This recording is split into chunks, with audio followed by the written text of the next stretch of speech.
Hi folks, I'm here today to demonstrate how to access the University of Iowa's virtual desktop software, where you can have many programs, statistical and otherwise, that you can access for free, so long as you have an internet connection. I am following along with the handout that I just published that has screenshots and instructions for how to get started. I will note that I've done a few steps ahead of time. I already have two-factor authentication set up. I've already installed and am running the University of Iowa's virtual private network in the background since I'm recording this from my basement per usual. And if you are on campus, you would need to make sure that you are connected to EduRoam to be able to access the virtual desktop. I have also already downloaded the files for this example. So here's a link to where they are in a compressed or zip folder. I have saved them to my university's OneDrive. And here's what it would look like in terms of that. You will need to extract the files before you can use them. I will demonstrate how to do that in just a second. So now we are ready to log in. I have a link to where the virtual desktop can be found here. And since I've done this before, it had saved my login information. You would need to enter yours fresh otherwise. We have a whole lot of stuff here. So I'll go back to the Home tab. These are programs that I have favorited. So essentially these are shortcuts so that I don't have to sift through that big menu. I will point out that if you haven't done so already or it's been a while, you may need to update the client. So I did that step already as well. So under apps over here, you can sort by category, and I'm going to go to miscellaneous. And I'm going to open the Windows Explorer inside the virtual desktop. Now you may have Windows Explorer on your local machine. This is for the virtual desktop's machine, and this is very important for you to be able to figure out how it thinks and where it thinks your files are stored. So when I log into that, now I can have access to my University Iowa OneDrive account. Here is the file that I had previously downloaded.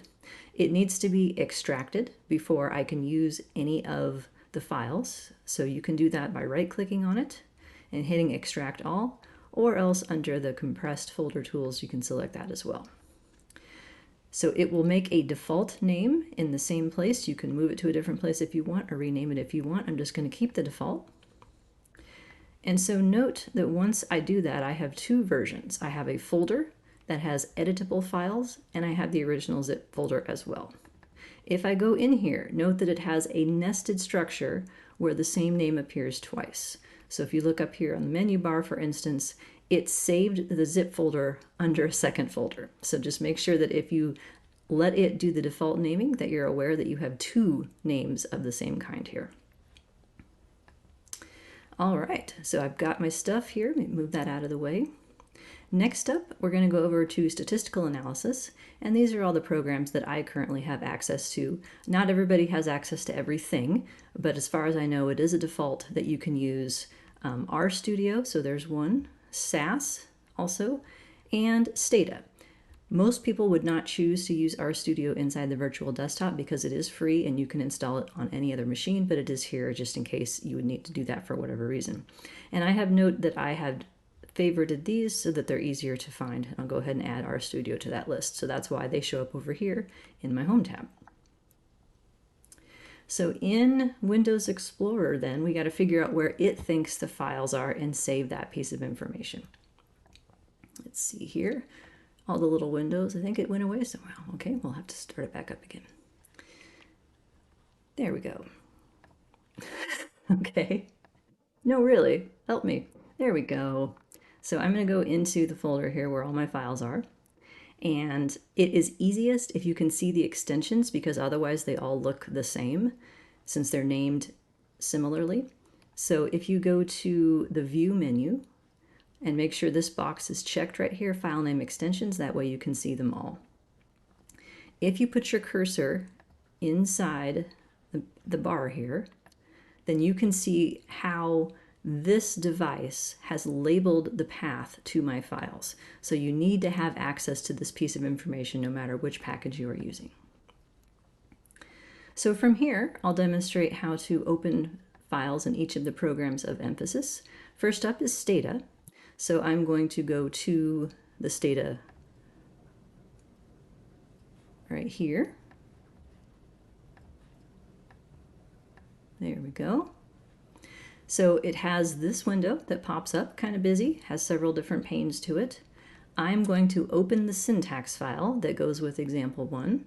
So File, Open, and then make sure that the option here is set to either all STATA files or do files. So either one of those will get you what you need. We're going to open the file with a .do or do extension, and that will open in a separate window. So this is something you have to get used to as a STATA user. The stuff that you want shown as results is in this window right here. This is a separate window that you would use to store all of the commands and a record of what you had done. It is possible to use STATA by typing commands into this bottom window right here. I would highly discourage you from doing that because then you do not have a record as to what happened that you can take with you. So documentation for your future self is going to be very, very useful. Step 5B for STATA is we need to figure out how to tell that where our stuff is from the perspective of the virtual desktop. So down here on line 28, as I have referenced, this is the command that tells STATA where to look for files. So when I built this example, I store everything in my Dropbox directly off my local C drive. I need to change this to be where the files are for this present demonstration. And my virtual, or excuse me, my, what do you call it? I'm losing my mind. The Windows Explorer, there we go. It keeps shutting on me for reasons that I do not understand, but that's okay. I can get it back. So I'm again going to navigate into where the files are. Put my mouse cursor here, copy the path, and put it inside the quotes right here. Okay. So that, historically, is the hardest part, is making sure that the programs understand where your files are, because it's sometimes confusing. So I have examples of what it would look like if you were trying to use STATA on the virtual desktop and you were storing your files on a local drive instead, so not a university managed drive. You have to add this weird prefix to it, / client. So just to demonstrate what that looks like, let me open the Windows Explorer again. And instead of going through the OneDrive, I'll go to my local drive. So here's where, for instance, my files are that I built. And if I do that, you can see I have this / client / C $. Some programs want you to change the $ to a traditional colon, and others do not. So it's a little bit of trial and error to figure out what it is. STATA wants you to change it. So that's why I have this changed to a colon right here rather than a $. And in Mac, if you need to access local files, it's a little bit tricky because the slashes have to go backwards from the perspective of where your local machine is, but they still go the other way from the perspective of the virtual desktop. So, all right, if I wanted to do R, for instance, let me open that one. So each of these can be a little laggy. You've got to have some patience when you're doing it through this way. So R has a whole bunch of windows. You can change how they are, but this is the way they come as a default. And I had already opened stuff, so let me close out of that. Show you what it would look like brand new, like this. So I'm going to open the R syntax file by saying open file. And then it's navigating to my pictures for some reason. I have no idea why. And example one, and then here is R. So I will open that as well. And the same process of trying to tell R where your files are is first. Line 33 right here, as it says in the instructions, set WD means working directory. That is where we will need to tell it where our stuff is. However, the same trick of going to the Windows Explorer inside the virtual desktop to get the path will not work directly in R. So for instance, I went and did that this way, and here's the path that I came up with.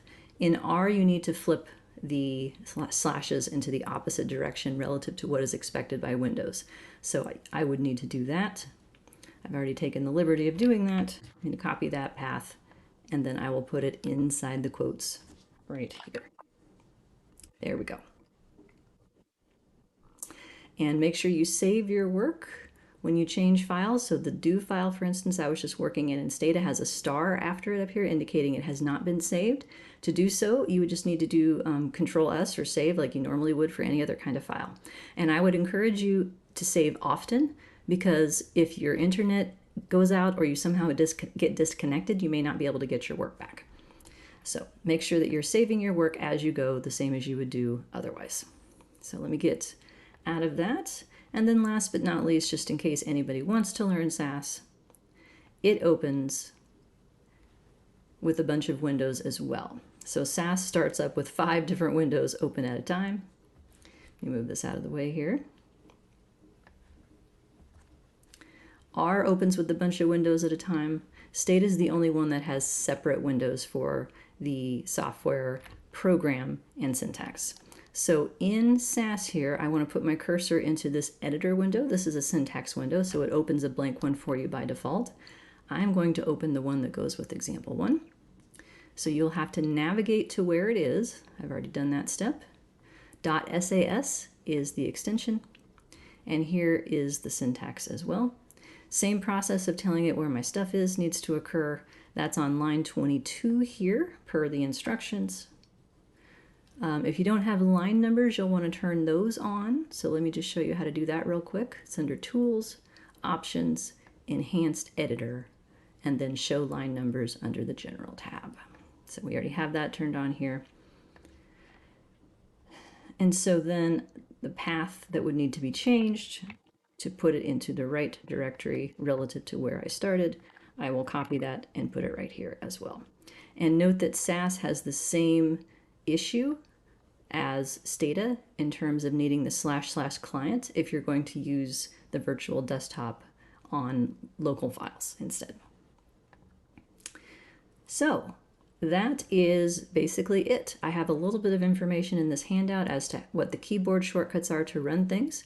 In each of these programs, you can highlight just pieces of code and run it at a time. That's what I would recommend. That way you can troubleshoot your errors more readily. And I also have some links here to other ways of accessing software besides the virtual desktop.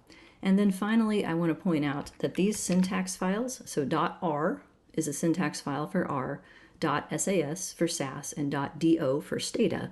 Each of these is just text files. You don't have to use the software to edit the syntax. So if you wanted to work on your syntax separately, all you would need to do is open it in any text editor. So if I go to, let me find an example here, for instance.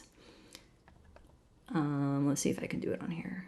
Yeah, so for instance, on the virtual desktop, there's a Notepad++ option. At home, oh, here's all the things, of course. Now I find all the windows that I lost before. Here's the one I wanted. This is for my local drive. If I have a syntax file, for instance, I have .r. If I right-click on it, one of the options that I have is TextPad. That's the program that I like the best. And so then I can open it, and as you can see, it looks the same. That is because TextPad has syntax definition files that people have created where they tell it like what color things should be in terms of that programming language. And so you can install these add-ons. So I have one for R so that it looks basically the exact same as if I'm using R when I render it in these text files. And so I have one for SAS and STATA as well. That helps me from having to open the programs every time I want to check on something. I can just open the text file, edit it as needed, and it's a lot quicker. So there we go. From here, the next videos are going to demonstrate how to actually do things in the software. So we will pick up from where we left off at the end of this one. All right, thanks for being there, and I hope to see everybody soon.